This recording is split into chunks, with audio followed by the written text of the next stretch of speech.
छोटू का सफ़र, यह कहानी एक छोटे से लड़के छोटू की है जो अपनी ज़िंदगी से बहुत निराश था। छोटू एक छोटे से गांव में अपने माता पिता के साथ रहता था।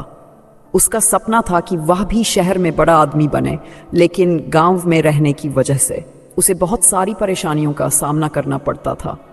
उसके पास अच्छे संसाधन नहीं थे और ना ही किसी प्रकार की शिक्षा का पर्याप्त मौका था। उसकी ये सोच थी कि वह कभी भी अपनी हालत से बाहर नहीं निकल सकता। एक दिन छोटू अपने गांव के स्कूल के पास से गुजर रहा था, तभी उसने एक पुस्तकालय के बाहर एक बोर्ड देखा जिस पर लिखा था, सोच बदलो, जिंदगी खुद बदल जाएगी।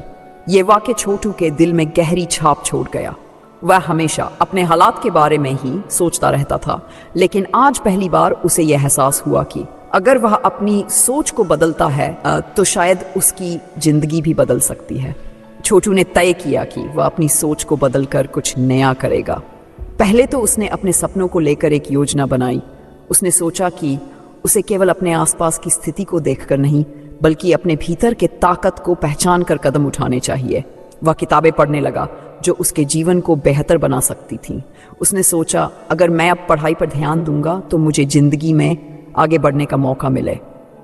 छोटू ने अपने सपनों को साकार करने के लिए कड़ी मेहनत शुरू कर दी। उसने सबसे पहले अपने गांव के स्कूल में बेहतर प्रदर्शन करना शुरू किया। धीरे धीरे उसकी मेहनत रंग लाने लगी। उसकी पढ़ाई में सुधार हुआ और उसे गांव के कुछ शिक्षकों का मार्गदर्शन भी मिला। छोटू अब पहले से कहीं ज्यादा आत्मविश्वासी और प्रेरित महसूस करने लगा। एक दिन गांव के सरपंच ने छोटू को देखा और उसकी कड़ी मेहनत और परिवर्तन को सराहा। सरपंच ने उसकी मदद की और उसे शहर के एक अच्छे स्कूल में दाखिला दिलवाया। ये छोटू के लिए एक बड़ा मौका था।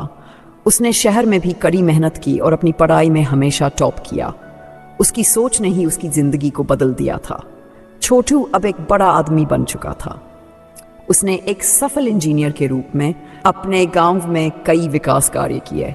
उसकी कहानी ने यह साबित कर दिया कि अगर इंसान अपनी सोच को बदल ले तो वह किसी भी मुश्किल को पार कर सकता है और अपनी जिंदगी को सफलता की ऊंचाइयों तक ले जा सकता है। छोटू की कहानी हमें यह सिखाती ही है कि अगर हम अपनी सोच को सकारात्मक दिशा में बदल लें तो हमारी जिंदगी भी सकारात्मक रूप से बदल सकती है।